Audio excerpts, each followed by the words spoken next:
بسم اللہ الرحمن الرحیم نحمدہ ونصلی ونسلم علی رسولہ الکریم اما بعد فاعوذ باللہ من الشیطان الرجیم بسم اللہ الرحمن الرحیم ان اللہ وملائکتہ یصلون علی النبی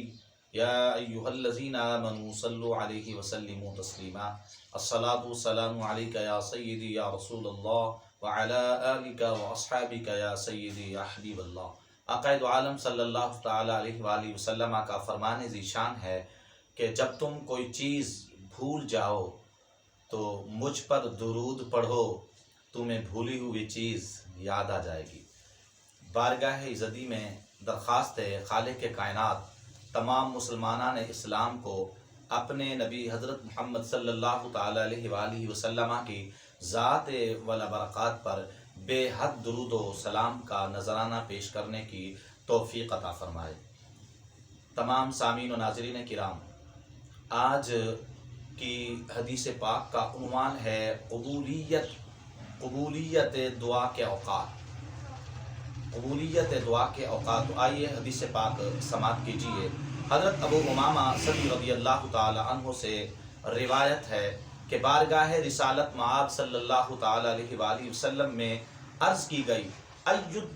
الدعاء اسمع قال جوف اللیل الاخر ودبر الصلوات المکتوبات۔ جامع ترمذی شریف کی حدیث ابواب الدعوات،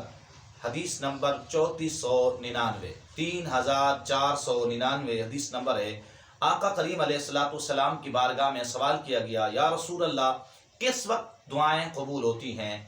تو نبی پاک صاحب الاولاق صلی اللہ تعالیٰ علیہ وآلہ وسلم نے ارشاد فرمایا رات کے آخری حصے میں دعائیں قبول ہوتی ہیں، اور دوسرا فرض نمازوں کے بعد دعائیں قبول ہوتی ہیں۔ اب حدیث مبارکہ سے دعا کے قبولیت کے اوقات میں سے دو کا ذکر کیا گیا ہے۔ پہلا، آقا دو عالم صلی اللہ علیہ وسلم نے فرمایا کہ رات کے آخری حصے میں تیسرے پہر چوتھے پہر کے اندر تہجد کے وقت دعائیں قبول ہوتی ہیں۔ اس وقت بندہ خلوت کے اندر بیٹھ کے اللہ رب العالمین کی بارگاہ میں اپنی فریاد کو پیش کرتا ہے۔ وہ یکتا کی بارگاہ میں یکتا ہو کے تنہا ہو کے، اس وقت اس کو کوئی نہیں دیکھ رہا، لیکن رب ذوالجلال انہ علیم بذات الصدور ذات ہے، وہ تو سینوں کے رازوں کو جاننے والی ذات ہے، سمیع بصیر ذات ہے۔ وہ تو رب سنتا بھی ہے اور دیکھتا بھی ہے۔ چاہے رات کی تاریکی کے اندر اندھیرے کوٹھڑی کے اندر بیٹھ کے اللہ کی بارگاہ میں بندہ التجا کرے تو رب تعالیٰ کا فرمان ہے کہ اللہ تعالیٰ، حدیث قدسی ہے نا، اللہ تعالیٰ اپنے بندے سے 70 ماؤں سے بھی زیادہ پیار کرتا ہے۔ اے بندے ذرا آ اللہ کی بارگاہ میں رو کے تو دیکھ، ایک ماں کے آگے جب ایک آنسو کا قطرہ بیٹے یا بیٹی کا گرتا ہے تو ماں کی ممتا تڑپ جاتی ہے اور اس کو برداشت نہیں ہوتا۔ وہ اپنے بیٹے اور بیٹی کی فرمائش کو پورا کرنے کی حتی الامکان کوشش کرتے ہیں، والدین، والد ہو یا والدہ، تو رب تو ان دونوں 70 والدین سے بھی زیادہ محبت فرماتا ہے اپنے بندے سے۔ تو رات کی یکتائی کے اندر تاریکی میں تیسرے پہر کے اندر آمنہ کے لال نے بتا دیا طریقہ کہ جب کوئی معاملہ پیش ہو تو رات کے تیسرے پہر میں اٹھو، وضو کرو، 2 یا 4 رکعت نفل ادا کرو اور اپنی فریاد اللہ کی بارگاہ میں پیش کرو، اور رسول پاک صلی اللہ علیہ وسلم کا واسطہ وسیلہ دے کے اے پیارے خدا، اے مالک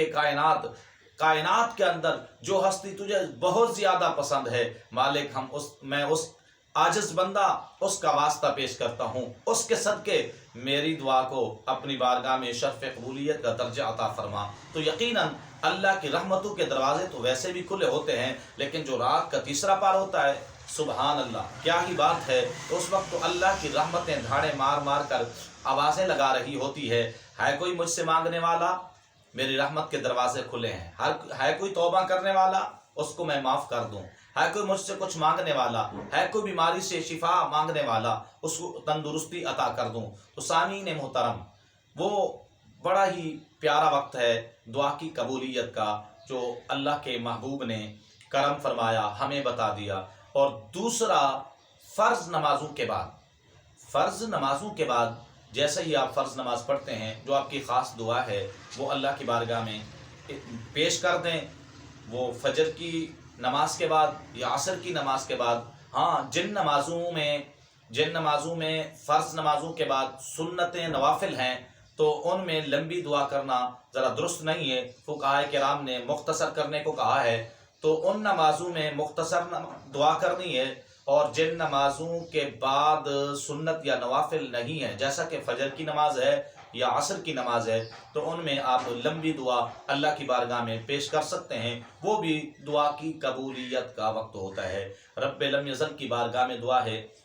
جتنے بھی احباب میرے یوٹیوب چینل کے سننے والے ہیں، اللہ رب العالمین سب کی حاجات کو پورا فرمائے۔ اور تمام یوٹیوب چینل کے سامعین و ناظرین کرام سے گزارش ہے کہ جن احباب نے روزانہ گانے بھی سنتے ہیں، آپ دوسری فحش ویڈیوز دیکھتے ہیں، فنی ویڈیوز دیکھتے ہیں، تو جہاں پہ اللہ اور اس کے محبوب علیہ السلام کا فرمان سنایا جائے گا، ڈیلی حدیث یا درس قرآن سننے کے لیے ہمارے یوٹیوب چینل کو سبسکرائب کیجیے۔ وما توفیقی الا باللہ۔